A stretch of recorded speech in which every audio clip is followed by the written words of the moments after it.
Bienvenue chez vous pour ce dernier épisode à If Indique. Aujourd'hui, nous allons parler d'histoire. L'histoire de 3 femmes assassinées le 4 août 1944 pour des faits supposés de collaboration.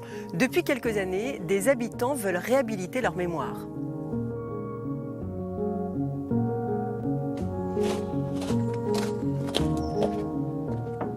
Marie-Hélène et Alain, quand vous avez acheté cette maison, c'est là que vous avez appris l'histoire des 3 femmes pendues de Monterfil. Qu'est-ce que vous avez appris exactement ? Nous avons acheté et puis une quinzaine de jours peut-être après être arrivé ici, Alain a rencontré le voisin qui lui a dit ce qui s'était passé rapidement et que ces femmes étaient toujours dans le bois, quoi. Donc c'est vrai m'a dit, ici c'est le bois des pendus. Donc c'était clair, c'était annoncé par le voisin, qui n'est pas du coin d'ailleurs, qui n'est pas de Monterfil. On en reparlera peut-être après, mais ceci explique peut-être ça, quoi. Voilà, donc on a entendu donc parler... Ça, c'était en 92, il y a 30 ans qu'on est arrivé par là, quoi. Donc on avait envie de remettre cette affaire en lumière, pas pour remuer un peu les mauvaises choses, mais au moins pour que l'histoire de ces femmes soit reconnue, quoi. Qu'est-ce que vous savez de ces 3 femmes ? Nous savons que ce sont 3 femmes, alors donc 2 originaires du coin, Germaine et Marie, donc Germaine étant la fille de Marie, Guillard, et Suzanne Le Sourd. Donc Suzanne étant une femme qui venait de l'Est et qui est arrivée à Monterfil 1 an après être partie de sa région. Elle était partie en laissant ses 2 enfants à ses parents. Alors, elles ont travaillé, au moins 2 d'entre elles, au camp allemand de Monterfil. Donc, elles ont été accusées d'avoir eu des relations avec des Allemands. Après, il y a sûrement pas mal de choses derrière aussi. Ce soir du 4 août, après que les femmes dans la journée aient été transportées de village en village pour subir l'humiliation de la population, elles ont été attachées devant le café de Monterfil en plein soleil avec l'interdiction de leur donner à boire. Et le soir, elles ont été torturées dans ce sous-bois entre Monterfil et If Indique et finalement pendues et enterrées dans ce sous-bois de leur calvaire. Hubert Hervé, vous êtes écrivain, vous avez écrit un livre, un roman sur cette histoire, donc inspiré des 3 femmes pendues, et à partir de ce moment-là, la lumière a été faite sur cette histoire. Ma femme, qui était professeure de théâtre, avait parmi ses élèves l'infirmière de Monterfil, Marie-Christine Leménil. Et Marie-Christine Leménil, un jour, lui a raconté ce drame des 3 femmes de Monterfil. Et donc, suite à ça, j'ai rencontré Marie-Christine et j'ai écrit une nominée Patrice. Et lorsque le livre est sorti, il y avait eu un article dans Ouest France et j'avais fait une dédicace à la FNAC de Rennes. Et dans l'article de Ouest France, on disait que je m'inspirais du drame de Monterfil. Et là, beaucoup de gens de Monterfil sont venus me rencontrer, les sœurs Rosti, quelques autres personnes de Monterfil, et surtout le petit-fils de Marie Guillard, qui est une des 3 femmes, qui, par hasard, avait appris cette histoire très peu de temps avant et avait appris qu'un livre était écrit, inspiré de cette histoire. 70 ans après, il y avait encore des questions qui se posaient, des gens qui voulaient savoir un peu la vérité, qu'est-ce qui s'était passé, qui étaient les protagonistes de cette affaire-là, qui avaient fait quoi. En fait, 70 ans après, c'était encore vivace, quoi, et prégnant. Donc, ça nous a interpellés, quoi. À peu près 1 an après la parution de votre livre, vous avez créé un collectif et vous avez organisé une marche blanche en mémoire de ces femmes. Nous avions à l'époque réalisé un reportage, regardez. Depuis 70 ans, le silence est tombé sur ce drame. Mais si nous sommes là aujourd'hui, c'est pour témoigner que nous n'avons rien oublié de cette tragédie qui hante les mémoires et les consciences. Elles n'ont jamais été jugées. Ce sont des gens qui se sont permis de les torturer sur la place publique. Ce drame s'est abattu comme une chape de plomb sur le village. Personne n'en parlait. Moi, je suis venu il y a 2 ans. J'avais essayé de savoir où était le bois. On me donnait de fausses directions. Oui, c'est parce que c'était Je sais pas, c'était un secret de village. Tout en étant un secret de famille, c'était un secret de village aussi, je sais pas. Rendre hommage à ces victimes aujourd'hui, c'est pour les habitants à la fois reconnaître le passé, mais aussi leurs erreurs. Et si je pense qu'ils se sentent coupables de ne pas avoir pu empêcher cette horreur. Et même d'avoir été voir. Hein. Il y a quand même eu des gens qui sont allés les voir. Il y a des gens aussi qui ont lancé des saloperies sur elles. Au village, tout le monde se connaissait. Les bourreaux étaient bien identifiés. Alors, il n'était pas question de tenter d'intervenir, au risque de subir le même sort. Et ceux qui ont fait ça, ils auraient fait n'importe quoi. Ils étaient, je sais pas, sous l'emprise de l'alcool, ils étaient fous. Après, ils auront réagi.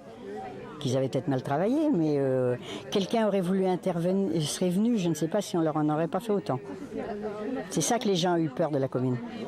Le collectif demande la création d'une plaque au nom des 3 victimes, seul moyen de leur rendre une part de dignité.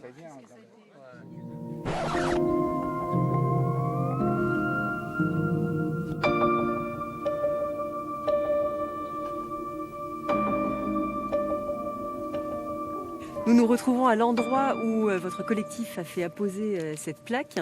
En quoi c'est important pour vous ? Pour leur donner de l'existence et permettre à la mémoire de perdurer. C'était aussi pour les familles, les 2 familles concernées par cette affaire, pour qu'elles aient un lieu de mémoire et un lieu de recueillement. C'est vrai qu'on peut noter qu'il n'y a que les prénoms, mais ça semblait plus intime pour les familles. C'est plus facile pour elles de venir se recueillir ici que d'aller dans le bourg ou dans le cimetière d'Iffindic ou Monterfil, quoi. Je me souviens avoir rencontré la fille de Suzanne Le Sourd et qui nous a remerciés parce qu'enfin, à plus de 80 ans, elle a su ce qu'était devenue sa mère. Toute sa vie, elle l'a passée à attendre sa mère, puisque sa mère avait disparu, elle ne savait pas ce qu'elle était devenue. Et enfin, grâce à notre action, à l'action du collectif, elle a su la fin de sa mère.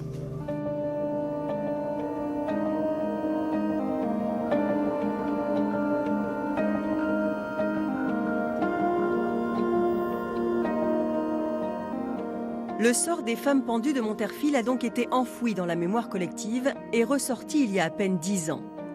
Et une décennie plus tard, l'histoire n'est finalement pas très connue. Nous avons posé la question à quelques habitants d'Iffindic.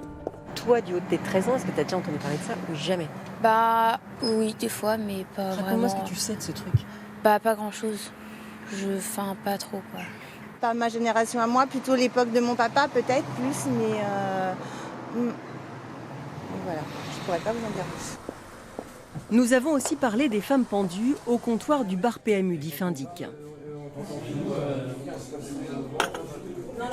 C'est revenu en surface il y a 5-6 ans de ça à peu près.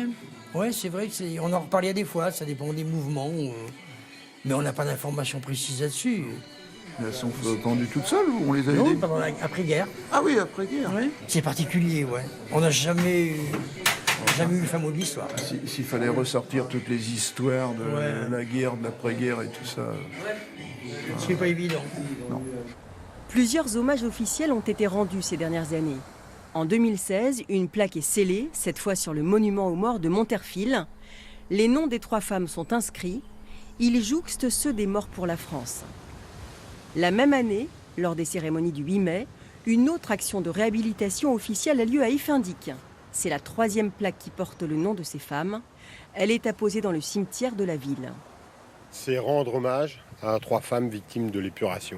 Le maire d'Iffindic n'est pas originaire de la ville. Il a appris cette histoire au cours de son mandat. C'est pas la première chose que l'on aborde avec le Quidam ou les habitants du secteur. Il faut quelques années, à la fois de maires ou d'habitants, pour connaître un peu les familles, pour discuter de cette période d'épuration. Parce que là, vous avez 3 malheureux exemples, vraiment tristes et douloureux.